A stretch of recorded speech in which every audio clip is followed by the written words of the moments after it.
नगर शहरात कोतवाली पोलिसांचा दणका, विना number plate, fancy number plate आणि कर्कश सायलेन्सरवर धडक कारवाई। अहिल्यानगर शहरातील वाहतूक शिस्तीला हरताळ फासणाऱ्या वाहन चालकाविरोधात कोतवाली पोलिसांनी कठोर भूमिका घेतली आहे। पोलीस अधीक्षक मोमुका सुदर्शन यांच्या आदेशानुसार मंगळवारी दिनांक 28 जुलैपासून शहरात विशेष तपासणी मोहीम सुरू करण्यात आली। या मोहिमेअंतर्गत कोतवाली पोलीस ठाण्याच्या हद्दीतील बाजारपेठ परिसरात विना number plate, fancy number plate लावलेली वाहने तसेच कर्कश आवाज करणारे मॉपेड सायलेन्सर असलेल्या दुचाकीवर धडक कारवाई करण्यात आली।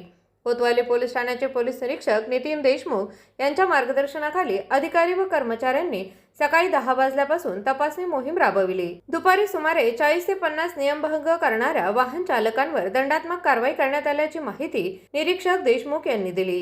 ही विशेष मोहीम पुढील काही दिवस शहरातील विविध भागांमध्ये सुरू राहणार असून वाहतूक नियमांचे उल्लंघन करणाऱ्या वाहन चालकांवर कठोर कारवाई केली जाणार असल्याचा इशाराही पोलिसांनी दिला आहे।